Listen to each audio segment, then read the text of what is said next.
तो हेलो नमस्ते एंड जय श्री कृष्ण फ्रेंड्स, कैसे हो आप सभी। आशा करती हूँ कि आप सभी बढ़िया होंगे, स्वस्थ होंगे, मस्त होंगे। आप सोच रहे होंगे कि सुबह सुबह ये क्या रोटियां लेके आ गई हैं। तो रोटी नहीं है, ये है हमारी काठियावाड़ी भाकरी जिसे बोलते हैं। खाने में बहुत ज़्यादा टेस्टी होती है। इसका आटा ना हम जो नॉर्मल आटा गूँथते हैं उससे ना थोड़ा सा एकदम टाइट डो होता है, बहुत ही ज़्यादा टाइट डो बनाना होता है हमें। और उसके बाद इसको थोड़ा सा मोटा बेलना होता है। थोड़ा मोटा बेलने के बाद आपको दूसरा दिखा देती हूँ। यहाँ पे वो वाली तो मेरा कोई इरादा नहीं था भाखरी बनाने का, लेकिन ना आज आटा ही बिल्कुल उस तरह से गूंथ गया था कि सोचा चलो आज हस्बैंड को खिलाई देती हूँ भाखरी। और वो बहुत ज़्यादा खाने में टेस्टी होती है, कम ऑयल में होती है। हाँ, थोड़ा सा मोयन डालना होता है जब आप आटा गूंथते हो, ज़्यादा नहीं डालना होता है, थोड़ा सा ही डालना होता है। और एकदम टाइट सा डो रखना होता है। और रोटी को बेलने के बाद चाकू की हेल्प से ना उसमें कट लगा देने होते हैं, ताकि आपका जो ये भाकरी है वो फूले नहीं। भाकरी को फूलने नहीं देना होता। मीडियम टू स्लो फ्लेम पे एकदम धीरे धीरे से पकती है। थोड़ा सा टाइम लगता है जब ये खाने में, लेकिन जब खाते हैं ना तो बहुत ज़्यादा टेस्टी लगती है खाने में। बिल्कुल बिस्किट की तरह लगती है और बहुत ज़्यादा अच्छी भी लगती है। दूध के साथ सुबह सुबह नाश्ते में आप चटनी के साथ, सब्ज़ी के साथ, किसी भी चीज़ के साथ इसको एंजॉय कर सकते हो। तो एक बार ट्राई ज़रूर करके देखना, खाने में बहुत ज़्यादा अच्छी लगती है। यहाँ पे बस 2 ही बनानी थी, हस्बैंड के लिए ही, ज़्यादा नहीं बनानी थी मुझे। आप देख सकते हो यहाँ पे अगर थोड़ी मोटी होगी तो और ज़्यादा अच्छी बनेगी। ये मैं ना थोड़ी सी पतली बनाती हूँ। अब रोज़ की तरह मेरा कॉल आ गया था फ्रेंड का और देखती हूँ कि पंखे जो है वो बहुत ज़्यादा गंदे हो चुके थे। इतने ज़्यादा गंदे कि सीधा ना कपड़ा मारती ना तो ठीक से काम भी नहीं करता है। तो सबसे पहले ना मैंने ब्रश उठाया। ब्रश की हेल्प से ना एक ये बेनिफिट है, जब भी किसी का कॉल आता है ना तो मुझसे ना काम इतने फास्ट फास्ट और इतनी अच्छी तरीके से हो जाते हैं ना, मुझे खुद को भी पता नहीं होता है। और हमारा रोज़ का फिक्स ही है, सुबह सुबह मेरी एक दो नंद है, फ्रेंड है जिनके फ़ोन आ ही जाते हैं। और हम सभी को ना एक दूसरे की आदत सी हो गई इस तरह से बातें करते करते काम करने की। तो यहाँ पे ना बस वही जो मैंने आप लोगों से बोला, पंखा बहुत ज़्यादा गंदा हो गया था। और कुछ कुछ चीज़ें ऐसी होती है ना कि हम चाहे कितनी भी सफाई कर ले, लेकिन जब तक ये हमारे फ़ैन हो गए, हमारी वॉल्स हो गई और जो हमारे ये पर्दे हो गए, ये सारी चीज़ें जब तक क्लीन ना हो तब तक आपका फ्लोर ना कितना भी क्लीन क्यों ना हो, लेकिन वो घर ना थोड़ा मैसी सा ही लगता है। अब पंखे को सिर्फ ब्रश से क्लीन करना मुझे ठीक नहीं लगा। वैसे कहने के लिए ये पंखे एंटी डस्ट और ये वो सब कुछ है, लेकिन सच बताऊँ ना तो जब तक कपड़ा ना लगाए और बढ़िया तरीके से क्लीनिंग ना करे तब तक बिल्कुल भी ऐसा नहीं लगता है कि आपके पंखे क्लीन हुए हैं। तो बेडरूम का पंखा है ये, जिसको मैंने बिल्कुल चमका दिया है, नीट एंड क्लीन कर लिया है। और जाऊंगी अब आगे की ओर। तो हुआ ये है कि 2-3 दिन पहले ना मैंने ये 2 दिन हो गए शायद, जिस दिन मैं ससुराल से आई थी उसके दूसरे दिन तुरंत ही आप लोगों के साथ शेयर किया हुआ था। ये जो मेरे डाइनिंग टेबल के चेयर है, इसके कवर को ना मैंने वॉश करने के लिए निकाला था। ये जो ऊपर की आप पट्टी देख रहे हो ना, ऊपर की जो ये धार होती है, वहाँ से ही सबसे ज़्यादा गंदा होता है, क्योंकि वहीं से पकड़ के हम लोग ना चेयर्स को बाहर निकालते हैं, अंदर डालते हैं, इस तरह से काम करते हैं। तो इसलिए ना यहाँ से ये बहुत ज़्यादा गंदी सी हो जाती है।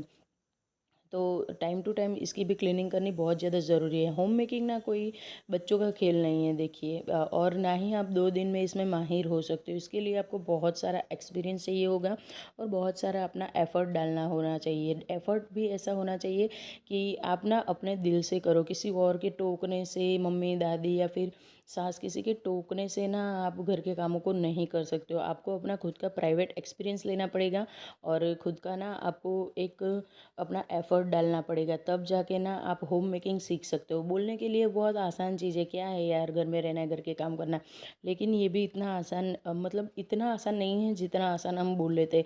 और ना ही इतना ज़्यादा ये कॉम्प्लिकेटेड भी है। हाँ, बिगनर्स के लिए है थोड़ा सा, क्योंकि जब मैं भी नई नई थी इस चीज़ में तो मुझे भी ना ऐसा लगता था क्या है यार, कहाँ से स्टार्ट करूँ, कहाँ पे फिनिश करूँ, किस दिन बेडशीट चेंज करनी है। लेकिन धीरे धीरे धीरे धीरे खुद के एक्सपीरियंस हुए कि हाँ यार, इतने दिन में ये गंदी हो जाती है। कोई आया, कभी एम्बेरेंस होना पड़ा, बहुत बार एम्बैरेंस होना पड़ा है, तुरंत जाके नहीं सीखी हूँ, क्योंकि मम्मी के घर पे सच बताऊँ ना तो मैंने ऐसे कोई काम नहीं किए थे, ये सारे काम ना मैंने ससुराल में आके ही सीखे हैं।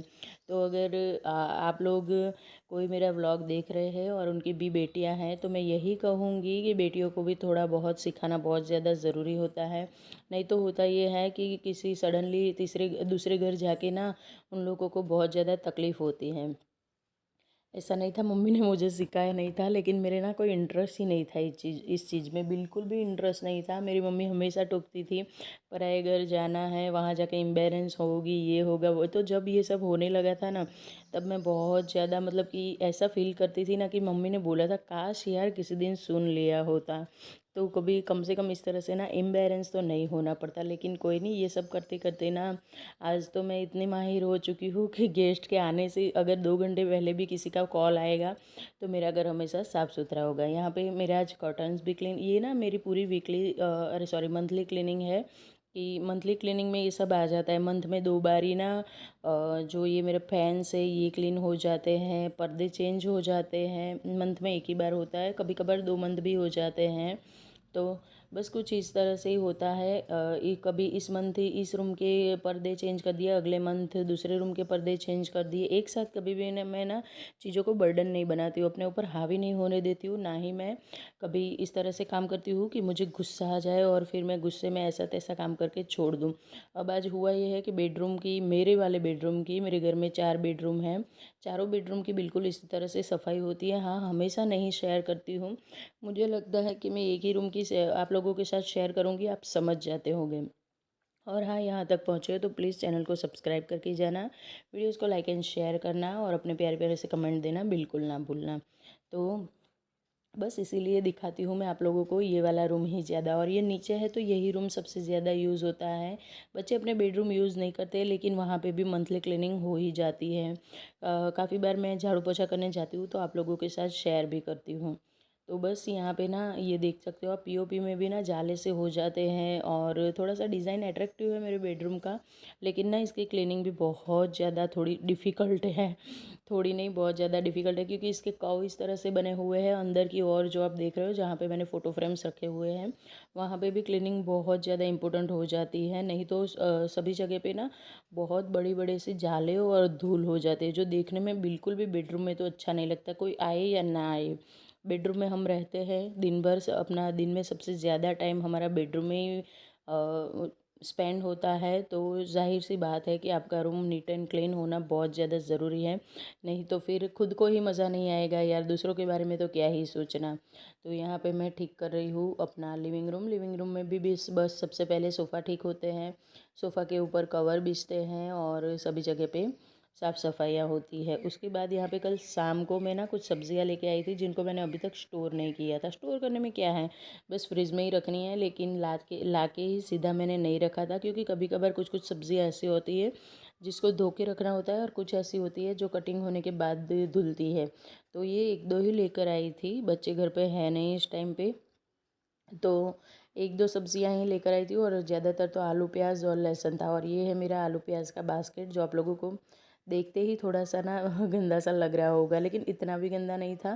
तो मैंने सोचा चलो ब्रश की हेल्प से ना इसकी ऊपर ऊपर की मोटी मोटी सी सफाई कर देती हूँ, ताकि ये मुझे ना दूसरे टाइम जब भी मैं इसको स्टोर रूम में रखती हूँ तो स्टोर रूम खोलूँ और ये मेरे सामने गंदा सा पड़ा ना हो, ये मुझे देखने में ठीक ठाक लगे, ये मेरे लिए बहुत ज़्यादा इम्पोर्टेंट है।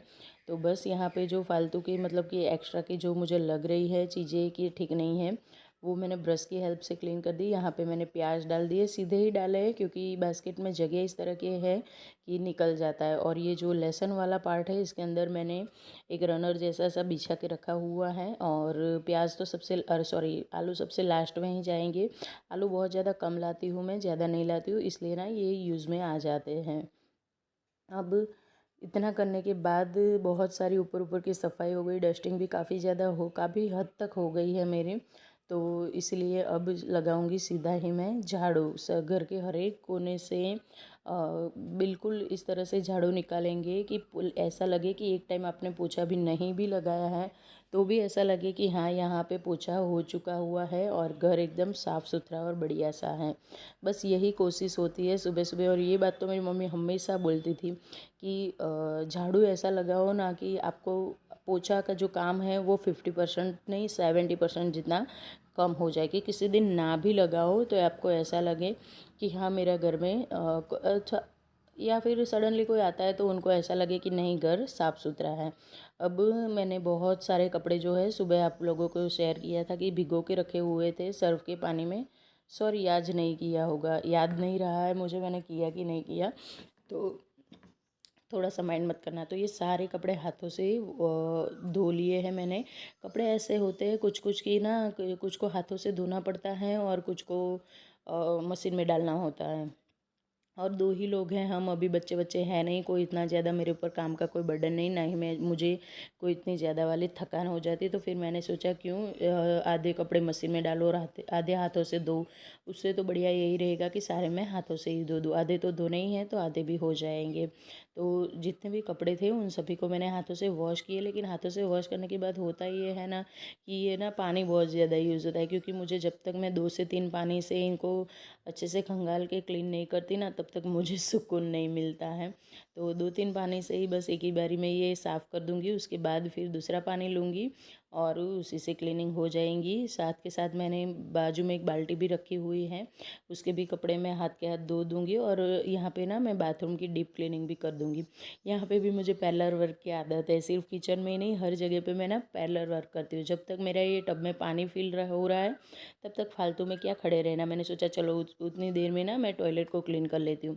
तो टॉयलेट को हार्पिक और इन सब से तो क्लीनिंग करती ही हूँ, लेकिन कभी कभार ना इस तरह से कपड़े जब हाथों से धोती हूँ ना तो बिल्कुल मम्मी दादी वाली ट्रिक यूज़ करती हूँ मैं, कि जो सर्फ होता है हमारा वो डाल देती हूँ और अच्छे से बिल्कुल ब्रश की हेल्प से ना अंदर तक बढ़िया एकदम डीपली क्लीनिंग कर देती हूँ। और उसके बाद जो टॉयलेट का कमोड है और ये जो बाथरूम है इतनी बढ़िया तरीके से साफ़ सुथरा लगता है ना, सच्ची में ऐसा लगता है कि मानो अभी ही लगवाया है।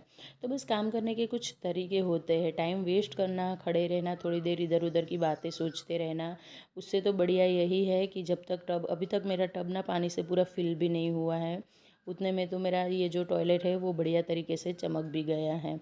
और बस कुछ इस तरह से ही कामों को करती जाती हूँ एक के बाद एक, और अपने घर को बढ़िया सा साफ़ सुथरा बनाती जाती हूँ।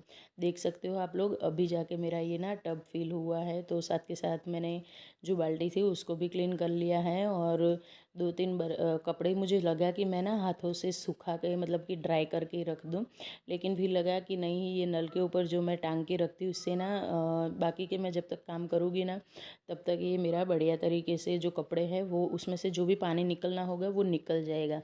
तो फालतू की मुझे मेहनत भी नहीं करनी पड़ेगी और मेरा जो एक काम है ये भी हो जाएगा। तो फ्रेंड्स ये था मेरा आज का रूटीन। आशा करती हूँ कि आप लोगों को वीडियो पसंद आया होगा, कुछ भी अच्छा लगा है, कहीं से भी थोड़ा सा भी मोटिवेशन मिला है तो प्लीज़ प्लीज़ प्लीज़ चैनल को सब्सक्राइब करके जाए। मिलती हूँ आप लोगों से ऐसे ही एक इंटरेस्टिंग वीडियो के साथ, तब तक के लिए Radhe Radhe, stay safe, stay healthy.